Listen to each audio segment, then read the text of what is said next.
Victor stared at the glass towers reflecting in the window of his sedan. He owned 3 of them. They rose like jagged teeth against the gray horizon of Manhattan, each floor representing a victory in a game he no longer cared to play. His phone vibrated against the leather seat, a rhythmic pulse of stock updates and urgent capital gains, but he did not look down. He watched the city blur past, a stream of glass and steel that belonged to him on paper but felt entirely alien to his touch. The climate control kept the interior at a constant, sterile temperature, yet he felt a persistent chill settle in his joints. He pressed his palm against the glass. It was cold. He was the architect of this grid, the master of these accounts. Yet sitting here in the quiet hum of the moving car, he felt like a passenger in his own life. The wealth that should have been an anchor felt more like a weightless void. He turned his head away from the skyline, searching for something, anything, that felt grounded in the world outside his own reflection. He was waiting for a signal, a shift in the current, something to break the silence that had taken root in his chest. The driver tapped his fingers against the leather steering wheel as the sedan shuddered to a halt at a red light on 8th Avenue. Victor shifted his gaze.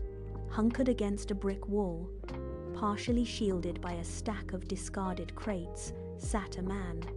His coat was a patchwork of grime and tears, and his shoes were held together by layers of grey duct tape. Pedestrians blurred past him in a frantic, grey-faced rush, eyes locked on their own urgent paths. The man did not move to beg, he simply sat. As a toddler stumbled past, clutching a colorful plastic toy, the man looked up, his face transformed. He broke into a wide, toothless grin that reached his eyes. He waved, his hand trembling slightly, his gesture light and entirely free of expectation. Victor leaned forward, his forehead pressing against the cool glass. He watched the man's expression linger in the air, long after the child had disappeared into the crowd. Victor checked his own reflection in the window, then looked back at the man. He had millions tucked away in offshore accounts, yet he could not remember the last time his own chest felt that light. The red light turned to green, but Victor did not signal the driver to move. The next morning, Victor tapped the glass. The driver pulled over, the tires hissing against the damp asphalt. Victor stepped onto the sidewalk. He did not look for a path. He walked straight to the wall where the man sat. He stopped inches away, his shadow falling over the man's knees. The man looked up, his expression shifting from calm to curious. Victor did not offer money. He stared, his jaw tight, his voice clipped and sharp. "You have absolutely nothing. You sit here in the dirt, ignored by the entire world. Why are you smiling?" The man did not blink. He shifted his weight, pressing his back harder against the brick as if finding stability in the structure itself. He gestured toward the open expanse of the morning sky, where the clouds were breaking to reveal a pale, thin light. "I skip dinner sometimes," the man said, his voice raspy but steady. "But I sleep soundly. My heart is not heavy with the weight of greed. That is enough." Victor stood perfectly still. The noise of the city seemed to drop away. He searched for a flaw in the man's face, a hint of madness or performance, but found only a deep, quiet resolve. Victor turned and walked back to his sedan in total silence. 3 days later, Victor returned to the corner.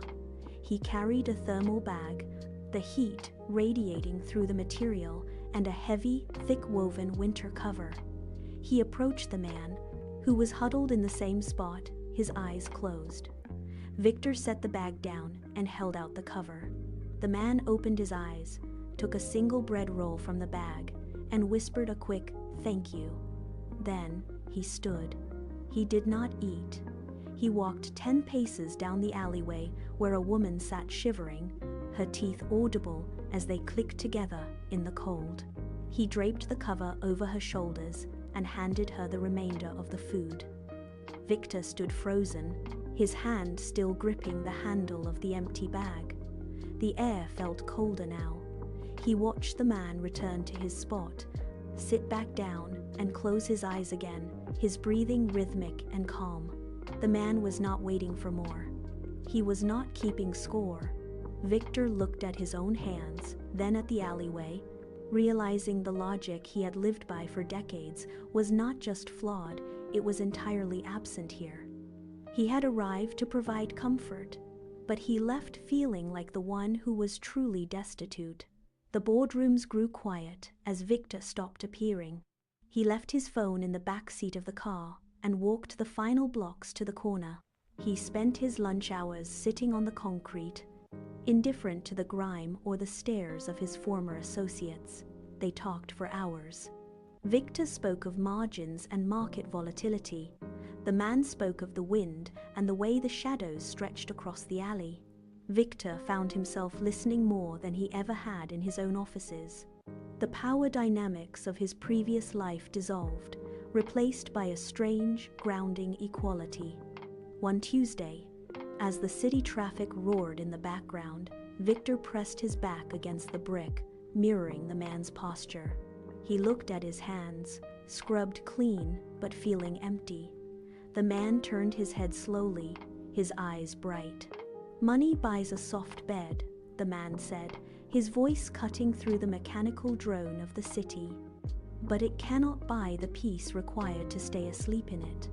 Victor looked at the skyscrapers, reflecting the pale afternoon sun. For the first time, he did not see assets. He saw cages. He leaned his head against the wall and closed his eyes, finally understanding the weight he had been carrying. December arrived with a sudden, violent drop in temperature. The air turned brittle, turning every breath into a cloud of white vapor. Victor arrived at the corner he stopped. The spot against the brick wall was empty. A thin layer of frost coated the concrete where the man usually sat. Victor scanned the sidewalk, his eyes darting between the hurried pedestrians, but the corner remained deserted. He walked to the edge of the alley, peering into the shadows, expecting to see that familiar posture. Nothing, only the wind whipping trash and loose paper against the brick.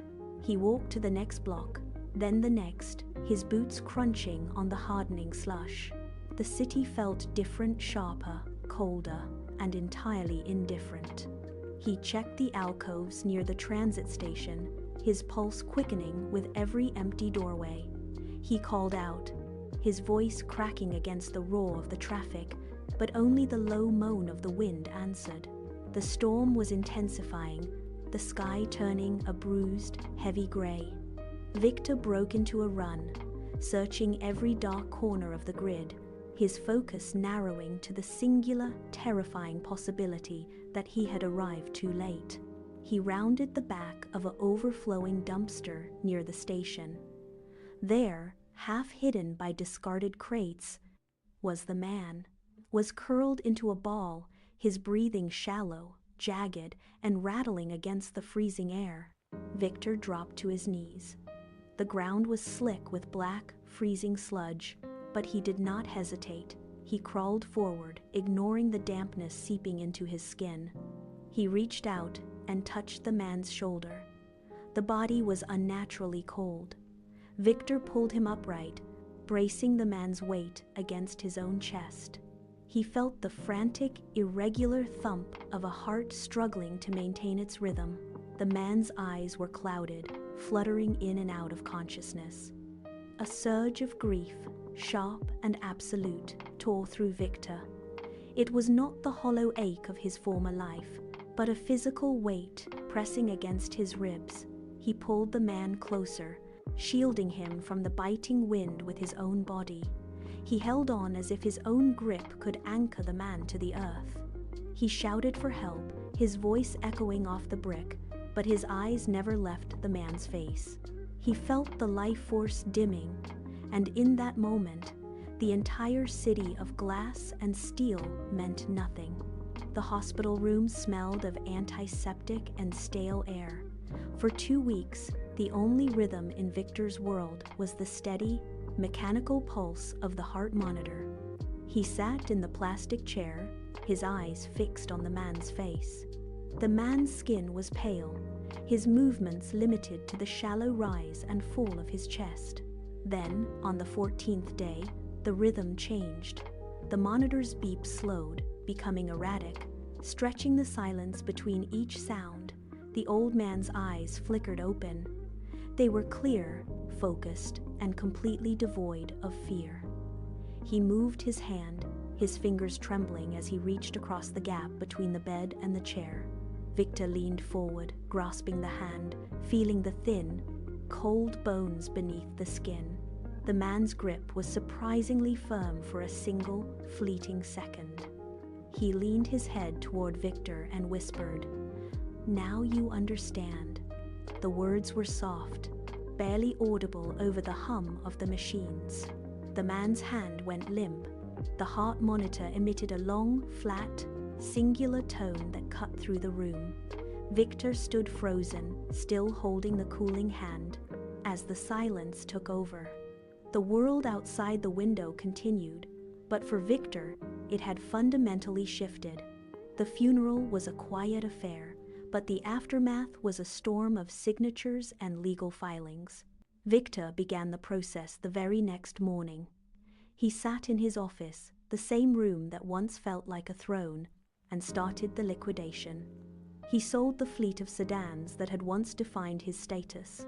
He emptied the offshore accounts that had sat stagnant for years. Every contract, every deed, every share was signed away, converted from digital numbers into physical resources. He funneled the capital into a foundation built for the streets. He walked through vacant properties, overseeing the transformation of glass-walled offices into rows of sleeping cots. He spent his days in the Bronx, mapping out floor plans for kitchens that would serve hot meals every night at the Port Authority. He moved with a new, frantic purpose. Where he once looked at the city and saw assets to be acquired, he now saw gaps to be filled. He stood in the concrete halls of a new shelter, listening to the echo of hammers and saws. He was no longer a man of paper wealth. He was a man of action. He walked into the kitchen area, tested the heat of the ovens, and watched the first crates of food arrive. The work was endless, and for the first time, it was enough. Years drifted by in a blur of service and simple routines. The office was quiet, devoid of the frantic energy that once defined Victor's life. A reporter sat across from him, notebook open, pen poised. "What made you walk away from the empire?" the reporter asked, his gaze fixed on Victor. Victor turned his chair to face the window. Below, the city surged with its usual relentless pace. He watched the people on the sidewalk, the hurried steps, the cold faces of those caught in the grind. On a corner, a man sat against a brick wall, motionless, watching the world pass by. For a heartbeat, Victor saw himself in that figure, saw the long journey from the back seat of a sedan to this quiet, sun-drenched room. He felt the weight in his chest, a sensation he once feared, now replaced by a steady, effortless pulse. He turned back to the reporter. A genuine, easy smile broke across his face. "A man with nothing," Victor replied, his voice steady and clear, "taught me everything." He looked out the window one last time. The city was still there, but the hunger to own it was gone, replaced by the quiet, unshakable peace of a life truly lived.